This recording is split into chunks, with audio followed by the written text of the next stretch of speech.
If there's a Mount Rushmore for Gen X, Arnold's face would be on Arnold's there. on it.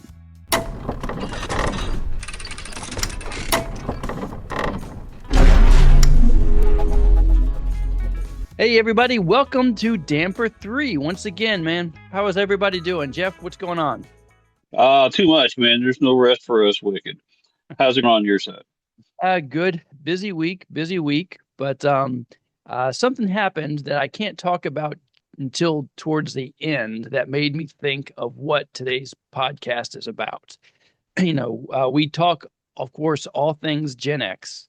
And I started thinking if you had to boil down who from the Gen X period, and we're going to restrict this to just actors, it could be TV, movies, what have you, actors, producers, those kind of the entertainment industry, excluding music, because music's its own other thing. What we're going to do is we're going to each name someone that we think is just the best, most iconic people from the Gen X period, and then explain a little bit why. We might have a little bit of a debate. And I'm trying to build up to my number one choice. But I'm kind of curious if Jeff and I are on the same page, and if you all are on the same page too. The only rule that they can of course, most likely these people, unless they passed away in the 80s, their work spans multiple generations, which is great. But these are the folks that when you name them, the roles and work that they did, you're swept back to the 1980s, 1970s, and that kind of time, because that's where they made their mark. Okay. So that's the idea behind that. Any questions on that? Not on my.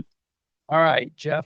I'm going to kick it off just because I think I put you on the hook last time here, but I'm going to say that amongst the top 5 people for me, and I'm open to debate, but amongst the top 5 people who, when you say their name and you'll immediately think 80s fame, I'm going to go start off with Eddie Murphy. Eddie Murphy Wow. is somebody that, even though he's got this massive, career that spans so much time, that when you say him, at least to a Gen X person, our first thoughts are going to be Axel Foley.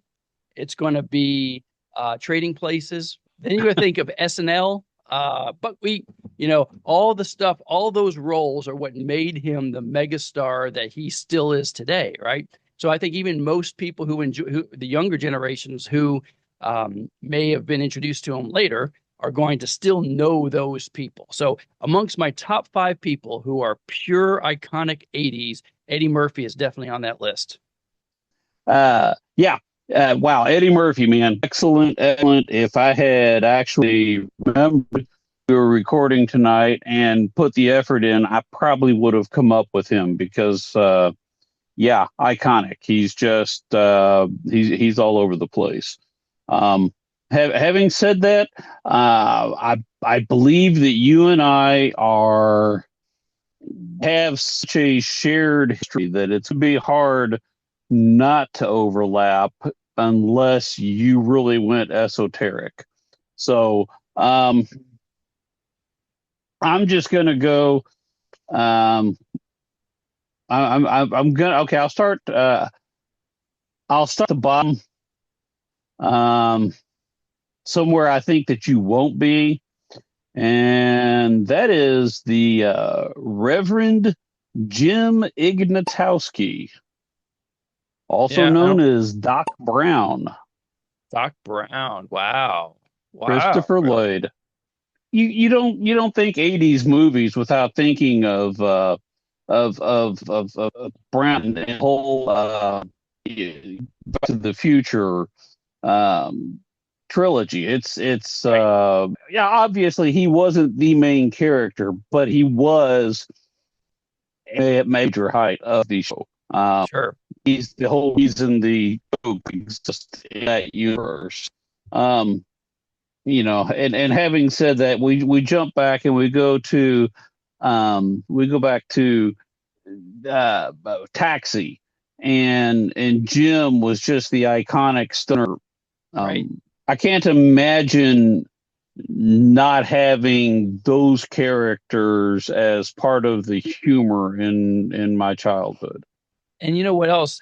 Here's a great example that he's a perfect example of how if you see Christopher Lloyd in any other movie today, you think of his characters from Back into the Future, and maybe depending on what he's doing, Taxi. Matter of fact, when he had that role in that one in an episode of The Mandalorian, I I could not, I couldn't think of anyone other than Doc Brown, messing around with the Mandalorian with Aunt Mando. So I mean Right. that's the role that he's known for, and that's pure, uncut 1980s Gen X, Yeah, definitely. but see, and as much as you have Doc Brown there, I have the Reverend Jim Ignatowski. So when I see him talking to Manda, I see, wow, yeah. Right. All right. Cool. No, good What one. were we talking about? Yeah. All right. Cool. Now, what I didn't say at the beginning, I'm going to say it now, is the reason why we're restricting this to 4 or 5 apiece is because we want an argument, right? We want some dialogue from people who say, how could you leave, this person off the list? Because there's so many, you know, iconic personalities that came out of the 80s. So that's why we're keeping it to this number.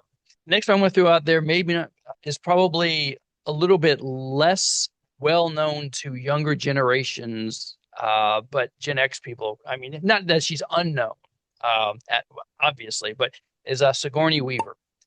Ooh. Sigourney Weaver played in some of the biggest franchises in movie history, right? Um, Aside from, she did, of course, Ghostbusters, and she did Alien and Aliens and all that. She was the one who put, like, the whole female protagonist on the map, as the female heroine, on the map. Her and Carrie Fisher, of course.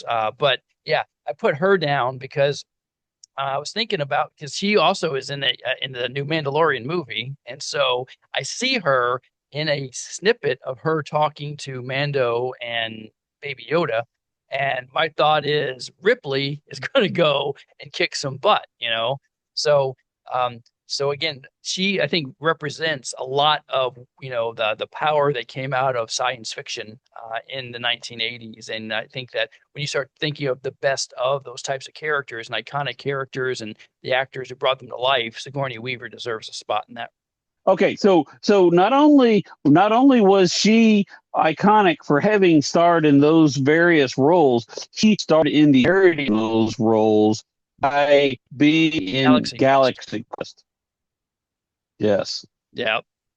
Yeah, and of course, Galaxy Quest came after the Gen X period, but it was clearly rooted, inspired, and everything by the 80s, by Star Trek, Yeah. by that science fiction. So absolutely, yeah. So yeah, and that's one of the reasons why that series works so well, is because they needed somebody who was associated with Gen X era science fiction. So yep, yeah. Yes. The next person I'm gonna throw on the list is Steve Martin. Yeah. Yeah. We've got the jerk. We've got his stand up.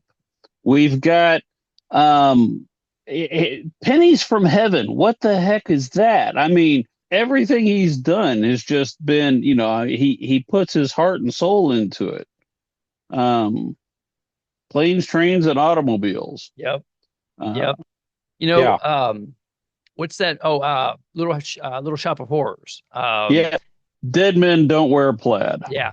There's Dead Men Don't Wear Plaid, which as a kid I had no interest in seeing whatsoever, and to this day I haven't seen it, and I've been meaning to go back and do it because now I love everything Steve Martin, and I want to go back and watch it. I mean, yeah, I had him on. He fell off my list because I was, like I said, I wanted to crunch this to 4 or 5 names, and I wanted this to be a hard decision. But he deserved to be on there. I'm so glad he's on your list because he needs to be on there. All right, so this next one, Jeff, this is almost pure, uncut, full throttle, freaking 1980s Arnold Schwarzenegger. I mean, There is no 80s action movies without Arnold Schwarzenegger in some form or fashion. He's either inspired them or he powered through them or he created them. It's all him, from starting with Conan the Barbarian. We're going to ignore Hercules in New York. We're going to just say starting with Conan and obviously the Terminator movies. And you got movies like Twins, which I think is just freaking hilarious. Kindergarten Cop, which is a movie I did not want to see whatsoever, but it was a date. And so I went and saw it at the drive-in, and I thought it was freaking hilarious. I mean, the guy is just, when you think of Arnold, everything about him just stretches back into the 70s and 80s. And I think he is practically, if there's a Mount Rushmore for Gen X, Arnold's face would be on Arnold's there. on it. My list has been name Rolls, name Rolls, and have Arnold everything. It's just it's yeah. You can't pass up Arnold. All right, good job, good job. Okay, I'm going back to it's funny. It kind of details of what you just said. Louis Palma. Louis was the dispatch Uh-huh. guy in the taxi depot, Oh yeah, played by Danny DeVito, Danny who was in DeVito. Twins with Arnold. He's now Frank and Always Sunny. He was the Penguin with Arnold, because Arnold was free, That's wasn't right, he? Mr. Freeze. Yeah. Yep. Yeah. So those two go hand in hand together, and Oh, throw mama from wow, the Vol. train. I mean, yeah. Oh, I mean, oh, man. he's ruthless people. Ruthless Yes, people. I mean, he's like the War of the Roses. He's like the best scumbag kind of guy. Sometimes with the heart of gold, he actually turns out to be a good guy in like War of the Roses, but he plays a great scumbag.